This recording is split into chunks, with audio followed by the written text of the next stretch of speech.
Ampitomboana amintsika hatrany eny ry havana ny fahasoavana sy ny fiadanana avy amin'Andriamanitra raintsika sy Jesosy Kristy Tompo. Mpifaliana indray ny mbola miaona amintsika mpanaraka ny fandaharana logos na ny toriteny izay fanaraka ao isaky ny alahady maraina eto amin'ny pejy. Mivavaka isika mialoha miresatsika ny hafatra amin'ity maraina ity. Tompo Andriamanitra misaotra anao zahay fa nomenao indray ity maraina ity. Raha notantananao nandritra an'izay fotoana izay tsy niaonanay izay dia tonga indray ny fotoana izay hiaonanay mianakavy eto amin'ny alalan'ny teninao. Mitenena aminay Jesosy eo fa liana sy te hare ny feonao zahay. Ary aza vela hare feo hafa ankoatry ny teninao. Ny anaranao Jesosy no angatana izany. Amen. Ny afatry ny tenin'Andriamanitra izay voalahatra antsika ho amin'ity alahady fahatelo ny volana aogositra ity dia arak'izay hita amin'ny filazantsara araka ny Lioka toko 12. Lioka toko 12 ny andininy fahatelo ambin'ny folo ka hatramin'ny andininy faha-raika amby roapolo. Lioka toko 12 andininy fahatelo ambin'ny folo ka hatramin'ny andininy faha-raika amby roapolo. Vaky toy izao rehefa hita amin'ny anaran'i Jesosy tompontsika. Ary misy anankiray teo amin'ny vahoaka nanao tamin'i Jesosy hoe: mpampianatro, teneno ny rahalahiko mba hizara lova amiko. Fa hoy izy taminy: rahalehilahy, iza no nanendry ahy ho mpitsara na mpizara ao aminareo? Ary hoy izy tamin'ny olona: mitandrema ka miarovan-tena mba tsy ho azo ny fieremana ianareo, fa ny ain'ny olona tsy miankina amin'izay abetsahany zavatra ananany. Dia nanao fanoharana taminy izy ka nanao hoe: ny tanin'ny lehilahy manan-karena anankiray nahavokatra be, ary izy nihevitra tao am-pony hoe ahoana no ataoko fa tsy manana fitoerana hamoriako ny vokatro aho. Ary hoy izy: izao no ataoko, handrava ny trano fitehirizako aho ka hanao zay lehibebe kokoa, ary ao no hamoriako ny varoko rehetra sy ny fananako. Dia hilaza amin'ny fanahiko hoe aho, ry fanahy io, manana fananana be voatahiry ho amin'ny taona maro ianao, mitsahara, mihinana, misotroa, mifalia. Fa Andriamanitra kosa nanao taminy hoe: ry adala, anio alina no halaina aminao ny fanahinao, ka ho aniza zay zavatra noharianao? Toy izany zay harena, zay miary harena ho an'ny tenany ihany, nefa tsy mba manan-karena ny amin'Andriamanitra. Amen.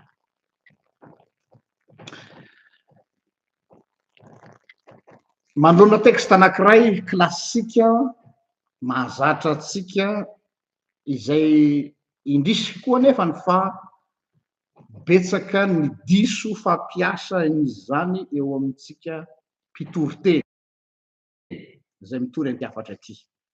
Misy hevi-diso anankiroa matetika voizin'ny olona amin'ity perikopa ity. Ny hevi-diso voalohany voizin'ny mpitory-teny amin'izy ity dia hoe ity no teksta raisin'ny olona sasatsasany hanoana ny hevitra fa tsy tokony hikatsaka harena eto an-tany ny kristiana. Tsy tokony hikatsaka harena eto an-tany ny kristiana, zany hoe tsy mety amin'ny kristiana ny manan-karena fa le olo oro mijalijaly.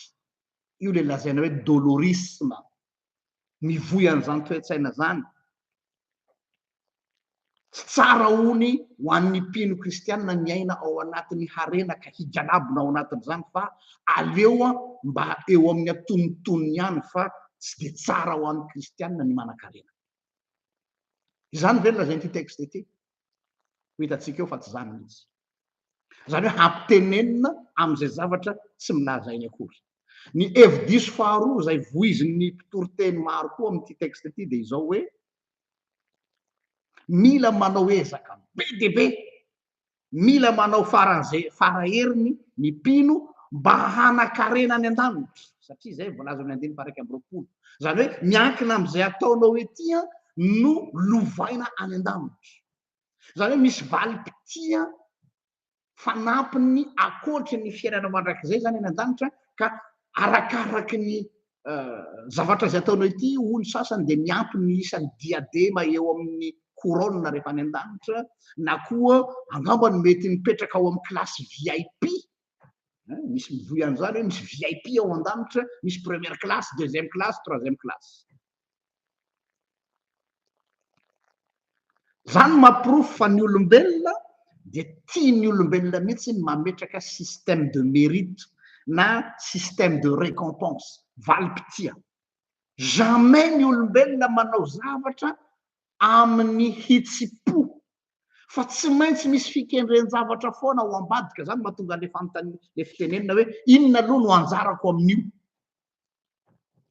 vao mifo maraintsika andeha hiasa na hanao ninina dia tsy maintsy mitady motivation ny olona inona ny motivationko amin'io inona ny tombontsoa azoko amin'io raha tsy misy tombony hoa tsy manao zavatra satria izay foana na ny olona eny hatrany an-danitra aza de mbola siany olona source de motivation koa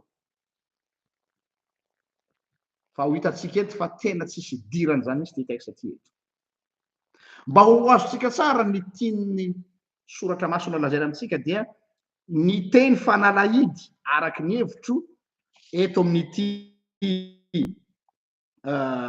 texte ity dia teo amin'ny teny Jesosy amin'ny andininy faha efatra amby folo zao ny teny Jesosy amin'ny andininy faha efatra amby folo zany hoe rehefa nandeha zany le teny le lehilahy mpanan-karena hoe lazao ny rahalahako izara lova amiko zany hoe misy disadisa zany teo amin'izy roa lahy zany hoe misy litige ady lova mazava ho azy ady fananana dia hoy Jesosy amin'ny andininy faha efatra amby folo rehefa niteny izy hoe mba teneno rahalahako mba hizara lova amiko de zao navaly Jesosy azy ary mahavarina ty teny Jesosy ity iza no nanendry ahy ho mpitsara na mpizara ao aminareo iza no nanendry ahy ho mpitsara na ho mpizara ao aminareo amin'ny teny française de hoe qui a fait de moi votre juge ou arbitre ary le arbitre eto de hoe notaire tanareo ny notaire ilay miandraikitra ny lova ianao zao raha ohatra ka mametraka testament mametraka testament ianao zany ho an'ny taranakao hoe reto ny lova ho apetrako de apetraka ao any amin'ny notaire izay testament de io teny Jesosy eto hoe iza nanendry aho ho mpitsara juge na koa ho notaire na arbitre tsy arbitre mpanao amin'ny match akory fa arbitre manana fahefana mitsinjara fananany olona aoriana ny fahafatesana de notaire zany hoe ratsorina de Jesosy manda ny ho ampidirina ho amin'ny andraikitra izay tsy tena hoe tsy tandrify azy fa tsy tiany Jesosy zany atao hoe tendrena ho mpitsara izany ary eo ny tena mahavarina Jesosy manda ny ho mpitsara eo anelanelan'izy reo lahy Jesosy manda ho notaire zany hoe le terme juge sy notaire dia terme juridique raha ohatra ka lalinina bebe kokoa mahavarina ho aho ny fandavan Jesosy handray zay andraikitra zay nefa tsika dia mahafantatra fa Jesosy dia afaka hitsara mahafantatra tsara ny zavatra rehetrarehetra fa maninona Jesosy manda hoe iza ozy izy no zay vao lazaina iza no nanendry ahy ho mpitsara na mpizara ao aminareo mahavarina satria misy tranga anankiray mitovy fa tsy sahala tadidinareo ngambany ilay vehivavy lazaina hoe mpijangajanga tratra ola-tanana ka notaritarisany fariseo de natsipiny teo tongotra Jesosy hoe inona ny tokony atao an'ity vehivavy ity ho tokony melohana tokony toraham-bato nefa Jesosy miditra an-tsehatra ary nanome rariny an'ilay vehivavy ko maninona izy eto misy iro lahy miady fa nga tsy asan'i Jesosy zany mpitsara zany fa nga tsy asan'i Jesosy zany mpiditra an-tsehatra zany ka mamaha olana fa maninona izy eto nanda fa tsy tahaka ny tamin'ilay vehivavy janga izay miditra an-tsehatra Jesosy ka nanome rariny azy teo alohan'ireo fariseo eo indrindra no misy teboka anankiray tena important be Jesosy tsy mety aka ny toerany mpitsara fa Jesosy maka ny toerany mpisolo vava tam'ilay vehivavy janga zay tratra ny jangajanga ola-tanana hoy ny mpanoratra dia Jesosy mijoro avocat fa tsy mijoro ho juge. Intéressant be zay concept zay. Contrairement atsika olombelona. Tsika olombelona rehefa misy affaire tsy mazavazava na misy litige, misy korotana, de samy miazakazaka ho mpitsara daholo. Tiatsika le miditra amin'ny toerana ho mpitsara, fa jamais na tena azo isana amin'ny ratsan-tanana ny mba mijoro ho mpisolo vava an'ilay olona, fa ho mpitsara de tena kinga sy mailaka tsika. Izay no aseon Jesosy hoe za tsy nataonao, tsy baikobaikonao ho lasa mpitsara, hanome iza nomena rariny, iza nomelohina.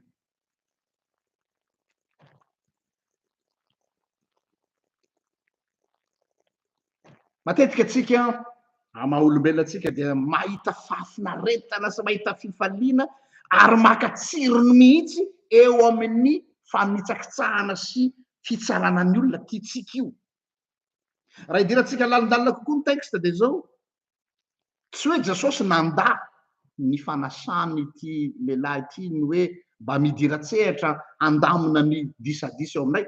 Jesosy tsy mandà nandamina ny disadisa, fa Jesosy mandà ny fiandanina ka lazaina hoe iza no marina, iza no diso. Tsy miditra am'izay jeu zay Jesosy. Jesosy dia tsy miova amin'ny fomba famapanaony mihitsy, fa rehefa ianao no manantona an Jesosy, jereo tsara isaky ny misy olona manantona an Jesosy ka manontany azy, Jesosy tsy mijanona amin'ny zavatra ety ivelany superficiel zany. Superficiel be le hoe iza no diso, za sa le rahalahako, la zao ny rahalahako iza rahalova amiko. Dia na Jesosy rehefa ianao manasa an Jesosy hiditra tsehatra amin'ny fiainanao, de Jesosy miditra fotony mihitsy. Le problème de fond na Jesosy no vahany, fa tsy ny problème de forme. Ary eo no mahadiso hevitra atsika na mivavaka zay ataotsika azy. Manatona an'Andriamanitra atsika de hoe Andriamanitro, zao ny problemako, ina no ataoko Andriamanitro an'ity problema ty. De ozy Andriamanitra hoe tsy io problema lazainao io ny problema, fa misy problème de fond zay vokatra io no mila tsaboana, io no mila karakaraina. Tahaka ny olona anankiray marary aty.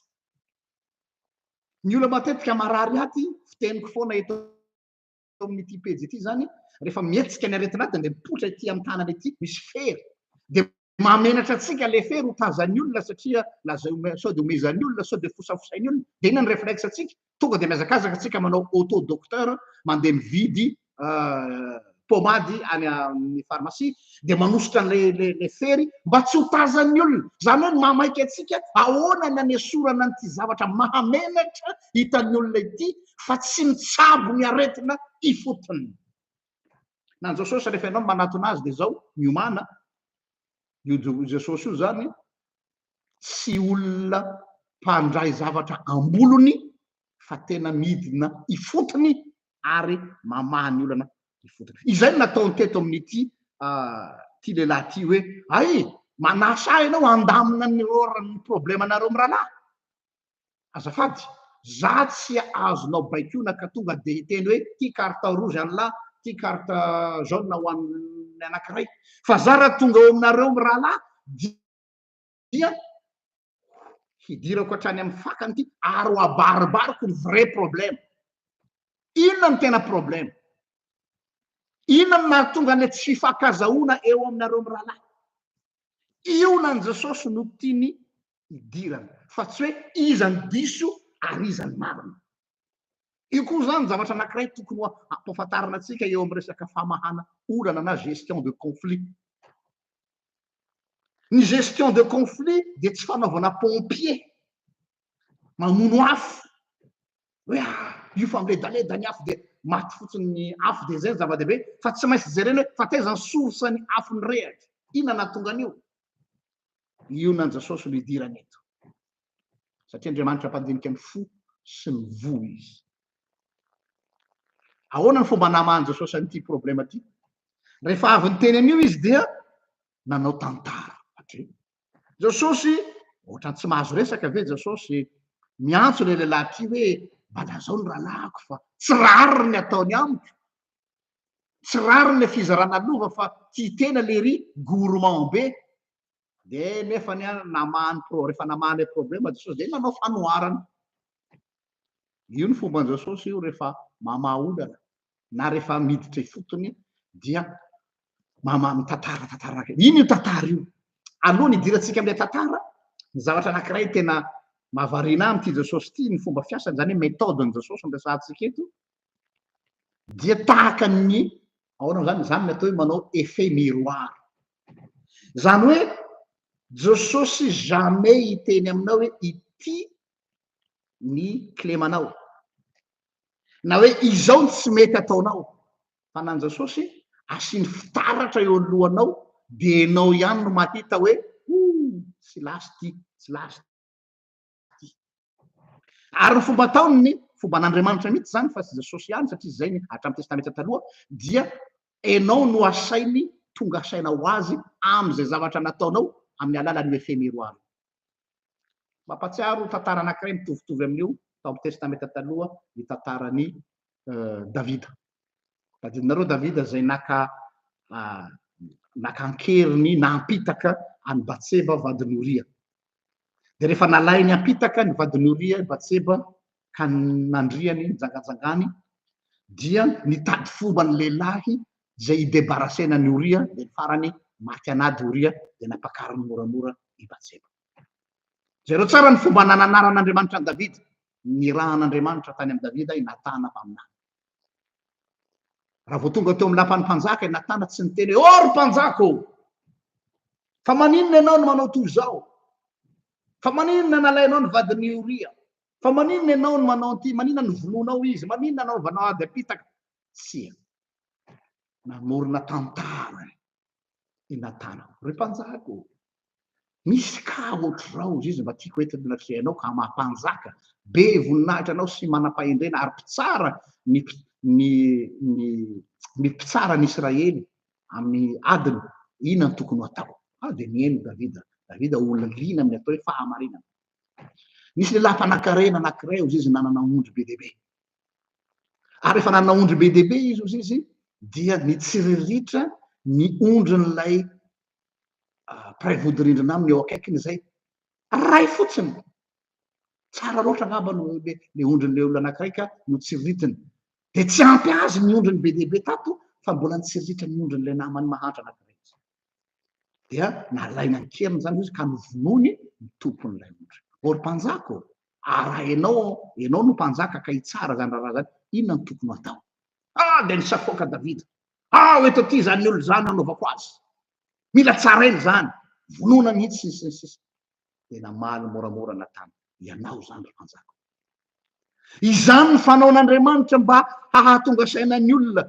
Matetika ny olona zany rehefa misy conflit, misy disadisa, misy zavatra ohatr'izao dia hoentin'ny olona any amin'ny fausse piste ianao mba hangoraka azy sy hoe hiandamy aminy.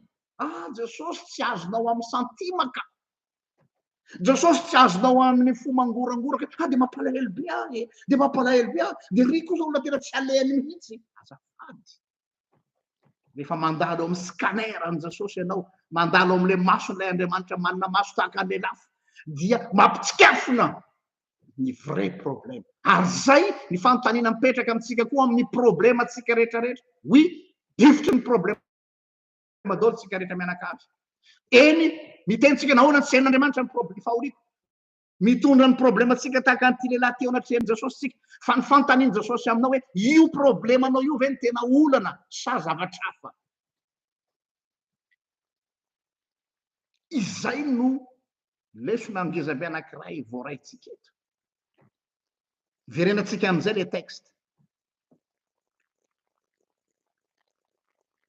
De inona ny tena fond ny problema n'ity lehilahy ty zay nangataka an Jesosy hiditra tsehatra hoe teneno rahalahyko mba hizaranova amiko. Inona ny vrai problème? Ny fanontaniana mipetraka de zao hoe fa ny olanareo mirahalahy o Jesosy. Satria eto tanareo zao hita am'le texte eto andao iverenatsika lay vaky teny mba ho hazava aminareo sao de mety nijapi-train teny ampovoany eny nareo de tsy naharaka. Nanao fanoharana izy hoe nisy lehilahy anankiray izy mpanan-karena nahavokatra be. Nefa lehilahy anankiray koa mpanan-karena koa le hoe izy ralova. dia mihevitra taom-pony izy hoe ahoana le no ataoko fa tsy manana fitoerana amoriko vokatra aho. Aroa izy anakapo hoe izao no ataoko andravany trano fitehirizako aho anao zay lehibeibe kokoa aho ary eo no hamoriako ny varoko rehetra sy ny fananako ko dia ilaza amin'ny fanahiko aho hoe ry fanahy eo manana harena be voatahiry amin'ny taona maro ianao mitsahara mihinana misotroa mifalia. Eno tsara le fomba fitantarana Jesosy hoe zany hoe mitady ianao mandritra ny androm-piainanao tsara zany, nahavory be ianao tsara zany, nihitatra ny fanananao tsara zany, fa izao ny problemanao velona mba hihinana ianao fa tsy mihinana mba ho velona. Zany hoe tao anatin'ny programanao dia tsy misy afa-tsy ianao mitsahara ary fanahiko io, mivokisa ary fanahiko io. Ianao zany no centre ny zao tontolo zao. Ianao nombril du monde. Zany hoe ny androm-piainan'ity lehilahy ty tsy misy afa-tsy ny namory vola, tsy nafantatra nizaniza izy. Ho anareo zay nanaraka ny freestyle question réponse teto amin'ity page ity. Firifiry ny zaza nitaraina teto na olona hoe manan-karena dada sy mama fa tsy mahalala afa-tsy asa adinina hatramin'ny zanaka ao an-trano.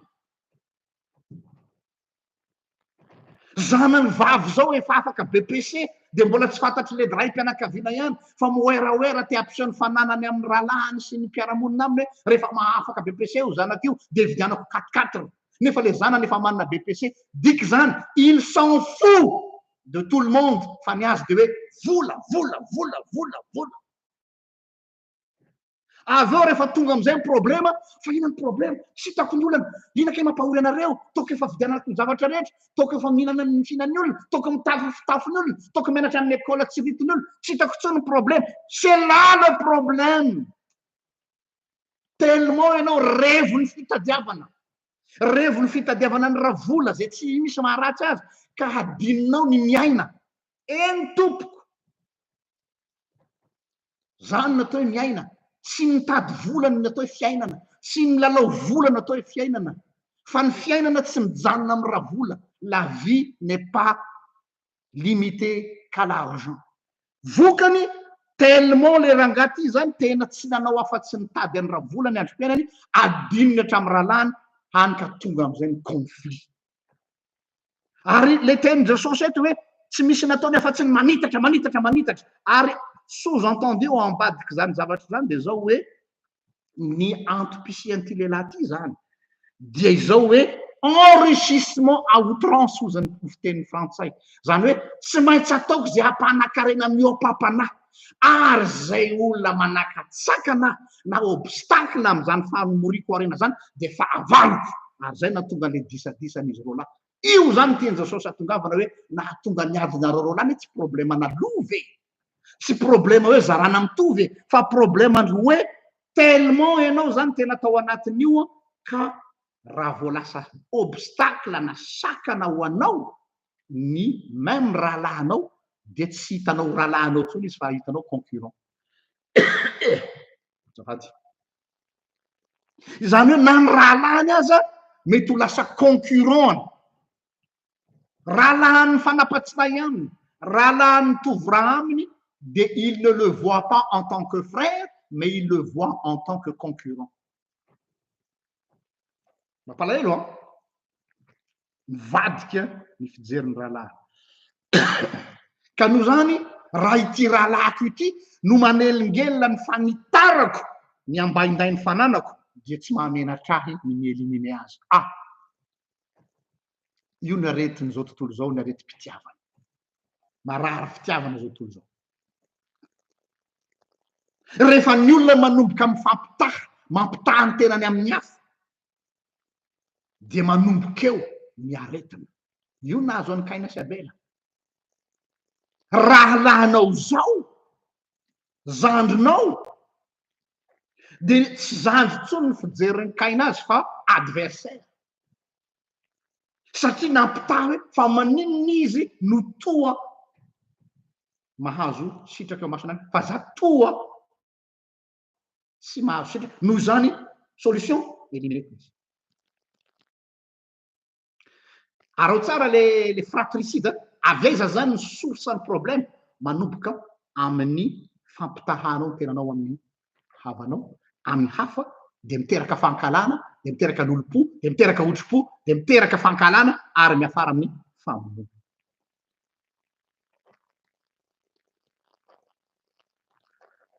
raha atao zany feny teny voalazatra zay de zao hoe ny fototry ny problème ny olombelo eto ambony tany dia ny tsy visiny fitiavana rehefa ny olona ny tafalatsaka ao anatin'zany aretina zany dia manomboka eo ny faharatsiny ozy jesosy tsy zay miditra ny vavan'ny olona ny mahaloto azy fa zay mivoaka avy ao am-pony avy ao am-pony ny fototry ny faharatsina rehetra ny vonoan'olona ny osoka ny zavatra rehetrarehetra dia ny faharatsina ao anaty ino ny faharatsina ao anaty io dia ny tsy fitiavana tsy adala jesosy raha teny hoe didy vaovao no nomeko anareo dia ny mba hifankatiavanareo dikan'io didy vaovao io de hoe tsy azonareo ialana io fa raha vao tsy ao aminareo ny fitiavana de manomboka eo ny problème satria miova ny fomba fijerinao ny hafa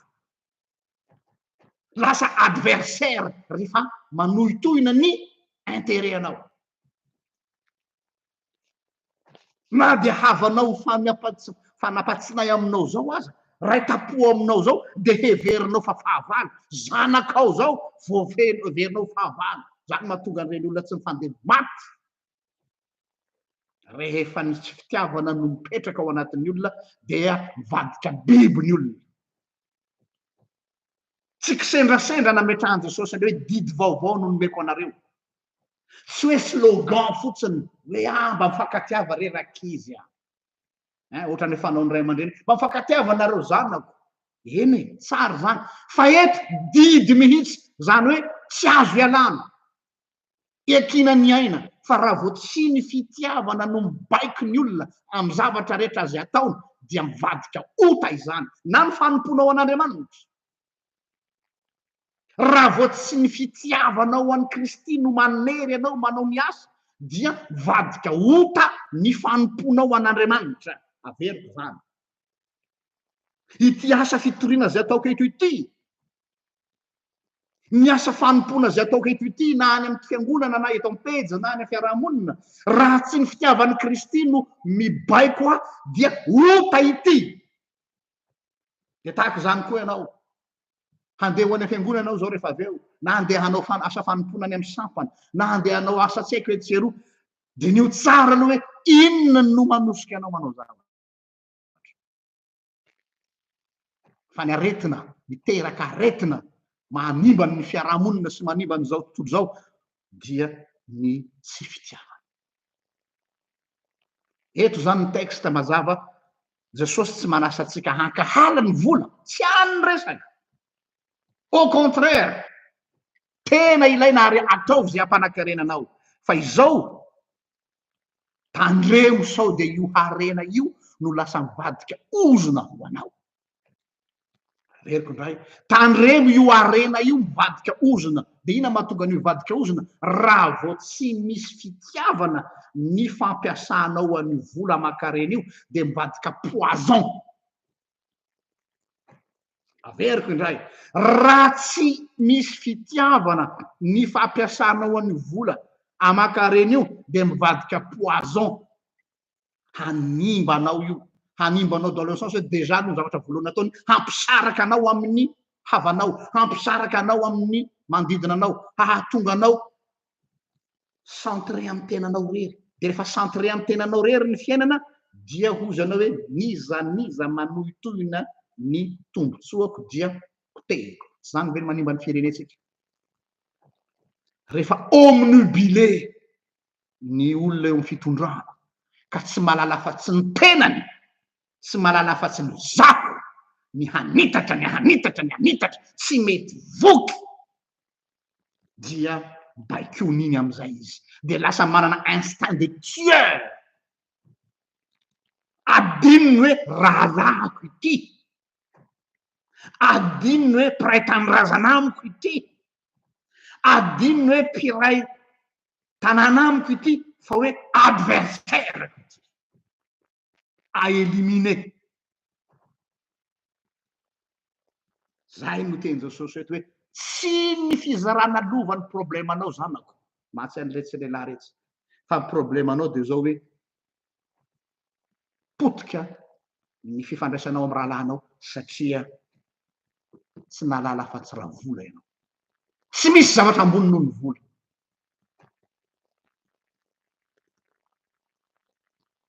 Jereo tsara Andriamanitra, tompo ny zavatra rehetra izy, anjeovany tany sy zay rehetra eo aminy, kanefa nasehon'Andriamanitra hoe tsy mahaliana an'Andriamanitra mihitsy ny hiaina ao anatin'ny arena migalabona. Fa inona moa ny mahafatifaty an'Andriamanitra naniraka ny zanany lahy tety ambony tany hamonjy atsika? Dia satria tsy te hiaina irery an'ilay fiainan-danitra izy. Tsy misy tsirony amin'Andriamanitra ny vonany raha tsy manasa atsika hiaraka izara amin'izany any amin'izay itoerako ny toeranareo Jesosy. Ao aloha Jesosy tamin'ny mivavaka ho an'ny mpianatra alohan'ny hiakatra any an-danitra. Mba iriko ho any amiko reto zay nomenao ahy ireto raha eo. Rehefa tonga ny fotoana, mba iriko ahita ny voninahitra zay nomenao ahy. Hitanao zany?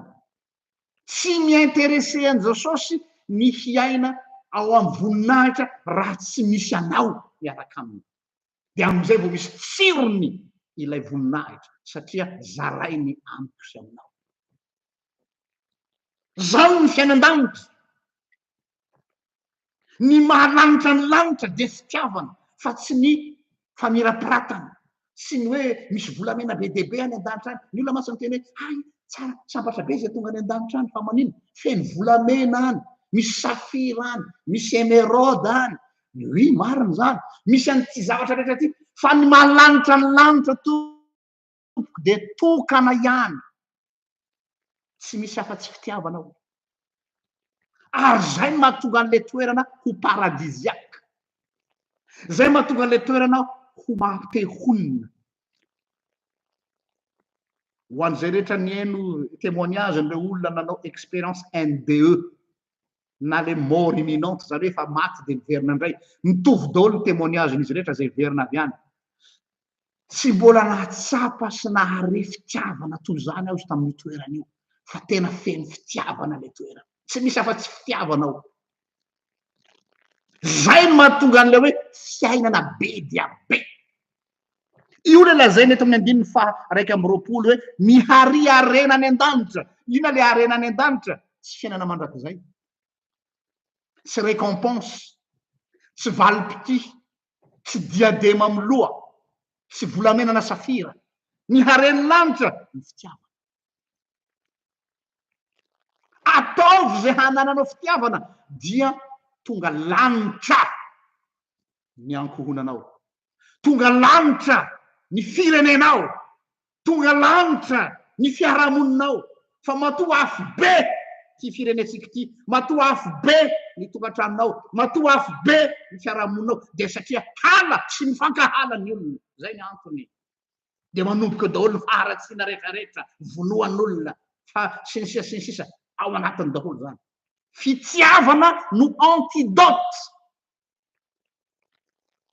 Ho an'i Madagasikara zay milaza fa hoe structure ny mila amboariny zao, marary fitiavana ny firenetsika. Olona égoïste daholo no misy eto. Zay ny tenenin Jesosy hoe zay ny problemanareo amin'ny rahalahy ka mampiady anareo hoe atsoy Jesosy andeha hizarana. Non, problema na ho zaraina raha ny lova dia mbola hicrée problema fa koa zany firifiry teo amin'ny fiarahamonitsika. Rehefa tonga ny fahafatesan'ny ray aman-dreny anankiray, dia tao mifankatia be daholo ny ankizy, tao mifanao bizobizo, tonga fetin'ny taranaka dia makany ambanivohitra daholo manao rotsabalopy, mandeha ny fetin'ny famadihana mpanao mamadika dia tena mifankatia hono fa iray ny tanàna. Tonga amin'izay fizarana lova raikitra ny tontondry, raikitra ny tontondry.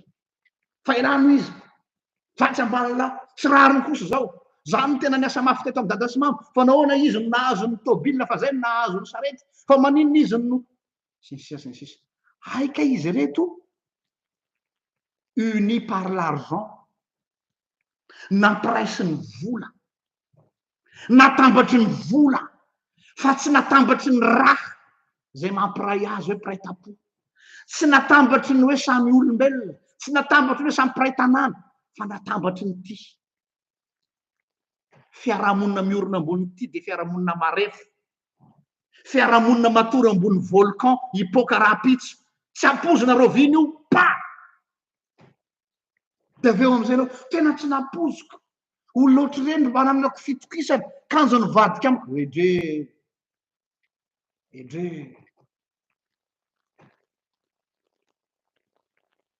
marary fitiavana eo no aretina amaranako an'ity toriteny ity dia zany le teny any amin'ny soratra masina le hoe any am-parany any de isy andro maory, ina moa le andro maory, tsy hoe cyclone, tsy hoe tsunami, tsy hoe mosary, ina le andro maory, any am-parany any de isy andro maory ny soratra masina, ny olona maninona ho ty tena, ho ty vola, ho mpandoka tena, ho mpiavonavina, ho tsy manaja zay masina, tsy manaja ray aman-dreny, satria nahoana fiarahamonina mahantra fitiavana de simba potika lo de io ny vokany marary fitiavana ka noho zany mandehana ianareo Jesosy ahoana ny afantaran'ny olona fa mpianatra anareo raha mifankatia tia ny tenen'i Jesosy de zao hoe te hanova ianareo, te hitondra zavatra tsara amin'ny fiarahamoninareo zareo fitiavana izany no mamparary ny olona vonahitra ny ao an'Andriamanitra zay azy hatramin'ny taloha indrindra ka ho azy mandrakizay vavak'isika Jesosy malalo misaotra anao ny amin'ny teninao ndray tamin'ity alahady maraina ity abaribarinao anay loatra ny fahavoazanay de ny tsy fanananay fitiavana ianao lay tianay fitiavana mandrakizay no nitiavako anao ianao ary zany mbola nampaharetako ny famindram-poko aminao Andriamanitro mifona aminao zahay foazo ny sain'ireo olonao rehetra zay milaza fa mpianatra ao ka hampiatra an'ilay didy vaovao zay milazainao mba hirezo ny tsirairay avy tanao ny olana zay mety manjony isa tokantrano na ny isam-pianakaviana mahantra fitiavana velomy indray ary heto indray zany ny anaranao Jesosy no angatana izany amen zay indray ary fa dia samy hitahin'Andriamanitra manome fotoana atsika ho amin'ny alahady toy izao indray raha sitrapon'Andriamanitra meriny velomany tokoa